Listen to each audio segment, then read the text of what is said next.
یا کسی بھی موڈ میں جاتا ہے کہ وہ اوتھینٹک قرار پائے.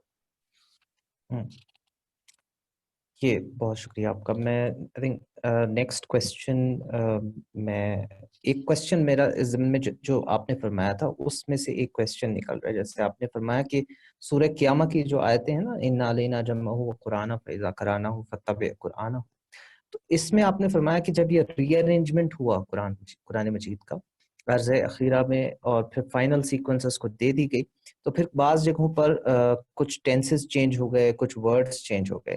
تو یہ کیا صرف ایک کلیم ہے یا پھر اس کے کچھ ایویڈنسز بھی ہمارے پاس ہیں؟ دیکھیے بیسکلی تو یہ ایک عقلی چیز ہے. اس کی وجہ یہ ہے کہ ہمارے پاس جو سروائیونگ قراءات کا سرمایہ ہے اس سے روشنی ملتی ہے کہ جو کیونکہ دیکھیں کوئی ندرت نہیں پیدا ہوئی. اگر تو کوئی ویریشن ہوتی نا تو اللہ تعالیٰ کی طرف سے کوئی ورائٹی ہوتی، کوئی نئی بات ہوتی. ہم اس سرمایہ کو جب دیکھتے ہیں تو ہم دیکھتے ہیں کہ وہ سینونیمس ہے، یعنی جو لفظ تبدیل ہوئے ہیں وہ قریب قریب ہم مانا ہے. قریب قریب کچھ چیزیں ہیں کہ جو ٹینسز میں چینج ہوئی ہیں، یعنی ادھر تک تو ہم کہہ سکتے ہیں اس سرمایہ کو دیکھ کے. جو سب سے بڑی بات ہے وہ یہ ہے کہ اگر یہ کوئی ویریشن ہوتی تو خداوند تعالیٰ ویریشن کو بے مطلب تو نہیں نہ کرتے، بے مقصد تو نہیں کرتے. تو اس میں کوئی ناولٹی ہوتی، کوئی ندرت ہوتی، کوئی ایکسٹرا پہلو ہوتا. ہم یہ دیکھتے ہیں کہ وہ جو ویریشن ہے وہ اصل میں ہر پھر کے ایک لفظ کی شوشے کی تبدیلی ہے یا ٹینسی کی تبدیلی ہے، کوئی چینج نہیں اس سے پیدا ہوتا. تو اس وجہ سے ہم اس پہ بنیاد پہ قیاس کر کے یہ کہتے ہیں کہ اچھا اس میں جو مزید ہمیں ایویڈنس آپ کہہ سکتے ہیں ملا ہے، وہ روایتیں بہت ساری ہیں جو بتاتی ہیں کہ بعض صحابہ نے، جیسے میں نے ابھی دونوں کا نام لیا، وہی ابن کعب اور عبداللہ ابن مسعود رضی اللہ عنہم، انہوں نے بہت زیادہ اپنی اٹیچمنٹ شو کی.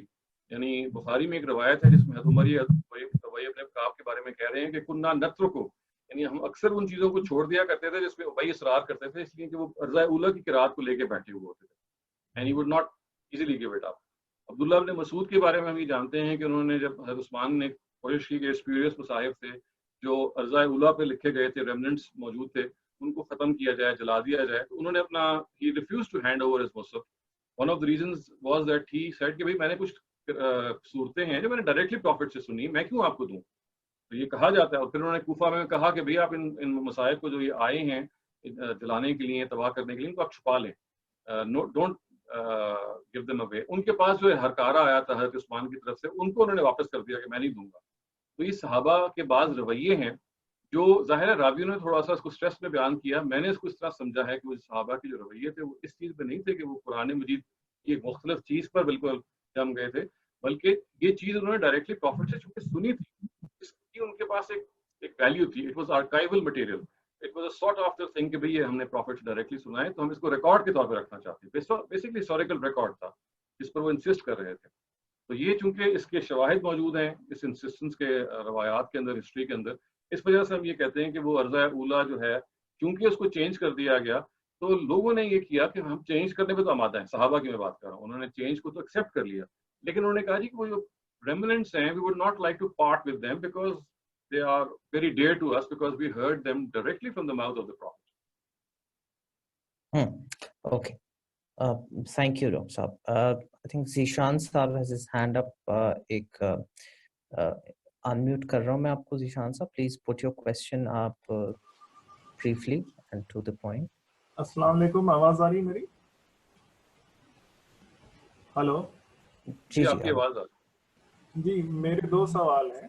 ایک تو سوال یہ ہے کہ غامدی صاحب جو میزان میں لکھتے ہیں یا وہ پڑھاتے ہیں کہ قرآن وہی ہے جو مصحف میں ثبت ہے، تو یہ ایک مصحف ہمارے پاس ہے، ہمارے ریجن میں جو وائڈ اسپریڈ ہے وہ ایک ہے، اور دوسرا مصحف جو جہاں پہ ویریشن ہو رہی ہے، for example west African nations میں جہاں پہ الگ قرأت کی جاتی ہے، کیا وہاں کا مصحف ڈفرینٹ ہے ہمارے سے یا وہ ہمارے ہی طرح ہے لیکن وہ لوگ صرف ریسیٹیشن ڈفرینٹ کر رہے ہیں؟ نہیں، وہ بالکل فرق ہے. وہ ہم سے 11 ممالک ایسے ہیں افریقن کنٹریز میں، اور ایک آپ کہہ لیں یمن جو کہ ظاہر ہے افریقن کنٹری اس طرح سے نہیں ہے، وہ تو بالکل سعودیہ کے ساؤتھ میں ہے. وہاں پہ ایک ایریا حضر موت میں ایک اور طرح کا ہے. تو یہ وہ ایریاز ہیں جن کے بارے میں میں نے بھی شروع میں بھی کہا تھا کہ یہ وہ جگہ ہے کہ جہاں پہ سوال ضرور پیدا ہوتا ہے کہ یہ دے ہیو اے ڈفرنٹ قرآن، اور آج نہیں 12 صدیوں سے ہے. میں اپنی ریسرچ کے دوران وہاں گیا تھا، I spent some time there to find out کہ یہ کیا ہوا ہے معاملہ. تو بات آسانی سے سمجھ میں آ گئی کچھ دیر وہاں رہنے کے بعد اور مزید ریسرچ کرنے کے بعد کہ بنیادی طور پہ جب یہ سسٹمز بننے شروع ہوئے، یعنی نافع نے پوری کی پوری قرات جو تھی اس کو تصنیف کر دیا. تصنیف کا کیا مطلب ہے؟ ترجیح دے دی. ان کو ایک ہی مثلا آپ دیکھیے نا سورہ بقرہ کی پہلی آیت کے بارے میں ان کو 2-3 ویریشن ملی، انہیں ایک ویریشن کو ترجیح دے دی. دوسری آیت کے بارے میں پھر ان کو 2-3 ملی، پھر انہوں نے ایک کو دے دی. اس سے کیا ہوا کہ پورے قرآن کی ان کے نزدیک جو ہر آیت کی پریفرڈ تھی نا رسائٹل، وہ وجود میں آ گیا. یہی کام کچھ اور قاریوں نے بھی کیا جن کی بہت حیثیت تھی. تو نافع جو ہیں یہ آپ کہہ لیجئے کہ ان کی قرات ڈومینیٹ کر دی نارتھ افریقہ میں، اور اس کی وجہ یہ بنی کہ امام مالک جو ہیں ان کی جو فقہ تھی، مالک کی فقہ جس کو آپ کہتے ہیں، وہ افریقن کنٹریز نے اڈاپٹ کر لی. اس کی مختلف وجوہات ہیں، ظاہر اس وقت تفصیل میں جاننے کا ذکر نہیں، میں نے اس کے تذکرہ کیا اپنی کتاب میں، آپ دیکھ سکتے ہیں. تو جب مالکی فقہ نے وہاں پہ فروغ حاصل کیا، اٹ بیکیم دی ڈومیننٹ فقہ، تو وہاں کے جو قاضی تھے انہوں نے یہ کہا، اور باقی جتنے بھی جو عمائدین تھے، کہ ہم چونکہ امام مالک کی فقہ کو ہم نے اڈاپٹ کر لیا ہے، تو ہم امام مالک کے جو استاد ہیں ہم قرآن بھی انہیں کا اڈاپٹ کریں گے. نافع جو ہے نا یہ امام مالک کے استاد ہیں. تو اور امام مالک کے بارے میں یہ کہا جاتا ہے کہ انہوں نے قرآن نافع سے پڑھا، اور یہ ان لوگوں کا گمان ہے کہ اسی طرح سے پڑھا کہ جیسے نافع نے اس کو تصنیف کیا تھا with his own preference. سو انہوں نے کہا کہ اگر ہم فقہ امام مالک کی اڈاپٹ کر رہے ہیں تو ہم قرآن بھی امام مالک کے استاد یعنی نافع ابن ابی نعیم ان کا پورا نام ہے اس کو اڈاپٹ کریں گے. تو اس طرح سے یہ ہوا کہ اسٹیٹ لیول پہ اس کو امپلیمنٹ کیا گیا. ایک زمانے میں کیروان کے جو ایک قاضی تھے انہوں نے وہاں کے حکمران سے ہی کہا، اس زمانے میں قاضی was the real power behind the throne, اگر وہ کچھ کہہ دے گا تو آپ اس سے ہل نہیں سکتے تھے، اس کی حیثیت ہوتی تھی. تو انہوں نے یہ کہا کہ بھئی آج کے بعد ہم نافع ہی کی قرات کو اڈاپٹ کریں گے. تو نافع کی قرات اسٹیٹ لیول پہ پھر امپلیمنٹ ہوگی. اور یہی معاملہ پھر بعض اور قراتوں کا ہے جو اس وقت اسٹیٹ لیول پہ پائی جاتی ہیں، جس کی آپ ہر ایک کے بارے میں فردن تفصیل میں آپ کو بتا سکتا ہوں، لیکن ان پرنسپل میں آپ کو یہ بتا سکتا ہوں کہ یہ اس کا نفاذ پہ اسٹیٹ لیول پر ایک رائل ڈگری کے طور پہ ہوا، اس وجہ سے کہ انہوں نے سمجھا کہ کیونکہ امام مالک از the person whose fiqh we are going to adopt, the Quran that we are going to adopt, or the version of the Quran that we are going to adopt is the one which Imam Malik was taught by his teacher Nafi. جی تو کیا ان کا مصحف بھی فرق ہے ہمارے سے یا پھر صرف؟ بالکل فرق ہے، کئی ہزار مطلب میں 6-7 ہزار مقامات پہ فرق ہے، وہ میں موجود ہے. اب تو خیر آپ کو انٹرنیٹ پہ وہ مل جائے گا. بہت سارے فرق موجود ہیں، واحد جمع میں فرق ہے، صیغوں میں فرق ہے، افعال کے اندر فرق ہے، واو اور فے میں فرق ہے، بعض جگہوں پہ واو نہیں ہے، بعض جگہوں پہ ضمائر کا فرق ہے، ایک جگہ پہ ضمیر ہے، ایک جگہ پہ ضمیر موجود نہیں ہے. تو یہ تو بہت زیادہ فرق موجود ہے. جی جی میرا ایک اگلا سوال تھا. ایک منٹ ذیشان صاحب، میرے خیال سے ایک سوال کر لیں because there are other people in the queue, ان کو موقع دے کے پھر واپس آپ کے پاس آ جائیں. Okay thank you.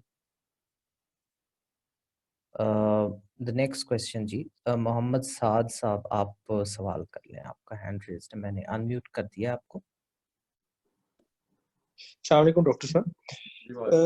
جی میرے 2 سوال ہیں چھوٹے سے. ایک سوال تو میرا سورہ فاتحہ کے ایک ویریئنٹ کے حوالے سے ہے، جو بتایا جاتا ہے کہ جیسے ویسٹ افریقہ میں بھی ملک پڑھا جاتا ہے مالکی کی جگہ.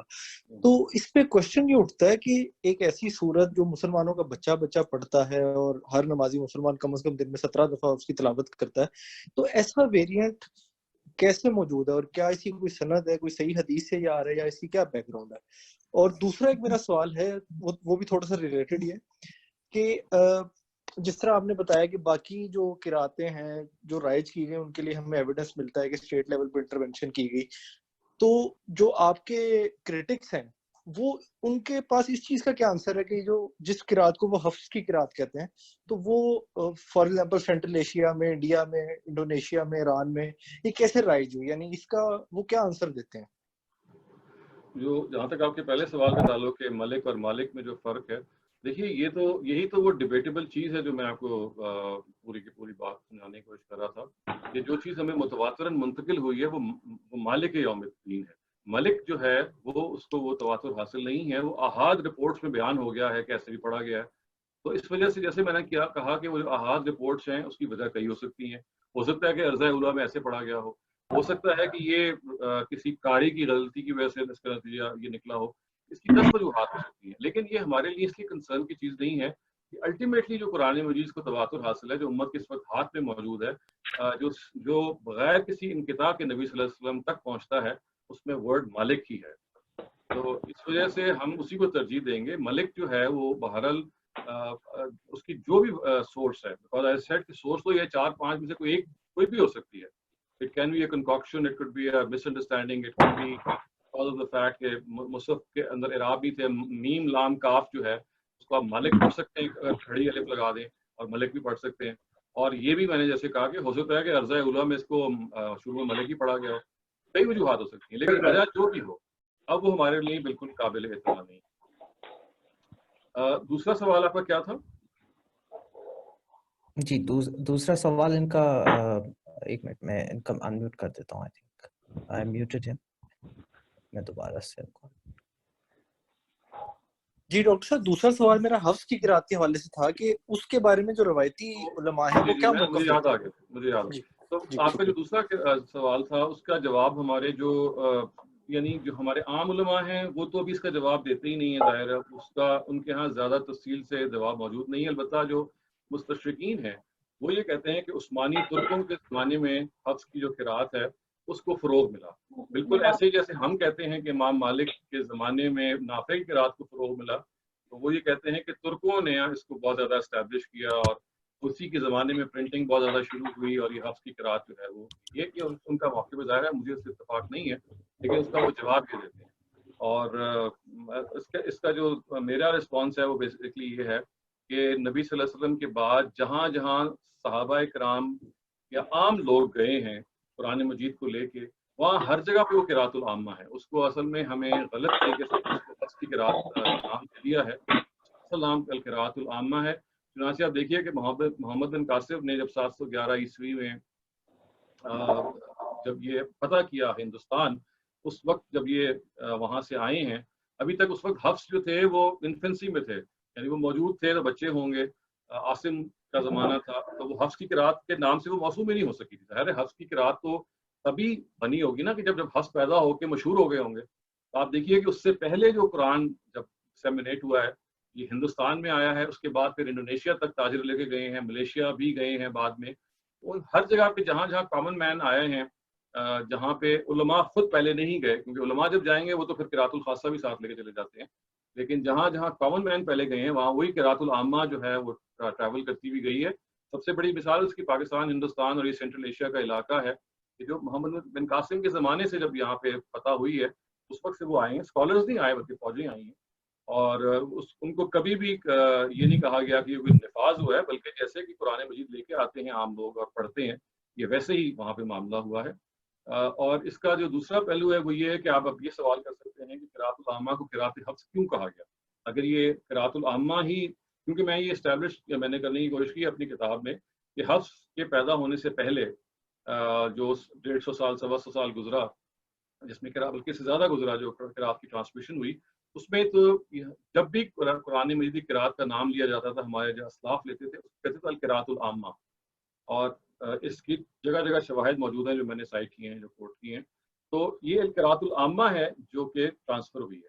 اب وہ اصل میں یہ ہے کہ جب قراء حضرات پیدا ہوئے, ان میں سے ظاہر عاصم تھے جو حفظ کے استاد ہیں, نافع تھے جن کے شاگرد ورش اور قالون ہیں, اس طرح سے 5 اور تھے, حمزہ تھے, کسائی تھے, ابو عمر تھے, عبداللہ بن عامر تھے. یہ سارے کے سارے وہ تھے کہ انہوں نے عرب لہجے کو کاپی کرنا شروع کیا. نمبر 1, یعنی ہر ایک نے کوشش کی کہ ہم عرب ایکسینٹ میں قرآن پڑھیں, اور اپنے اختیار کو بھی نافذ کیا.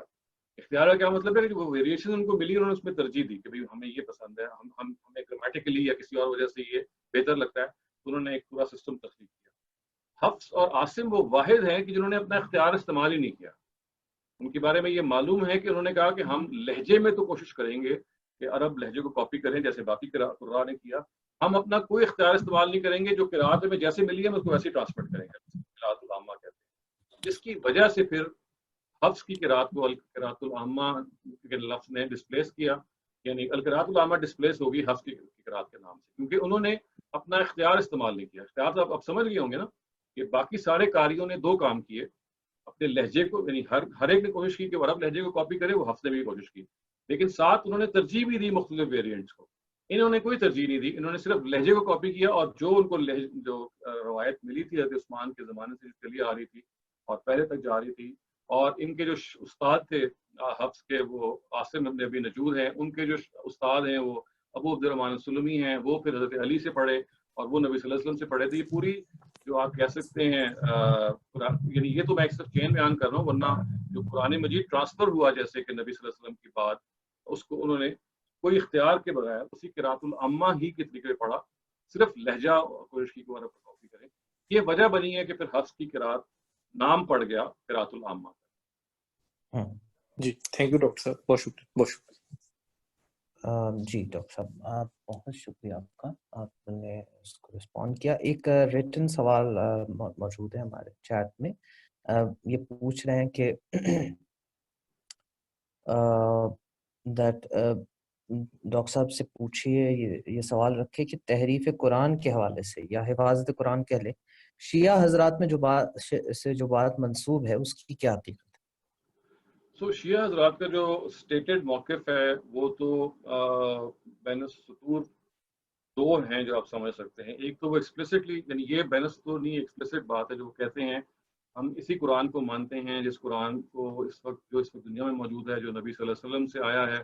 اور ان میں سے جو ان کے بڑے لوگ ہیں وہی کہتے ہیں کہ اصل میں یہ وہی قرات ہے جو عاصم سے ملی ہے، اور عاصم اصل میں ابو عبد الرحمن السلمی کے شاگرد تھے. ابو عبد الرحمن السلمی جو حضرت علی کے شاگرد تھے، یہ اصل میں حضرت علی ہی کی قرات تو ہے جو ہمیں ملی ہے، اور کیا ہے.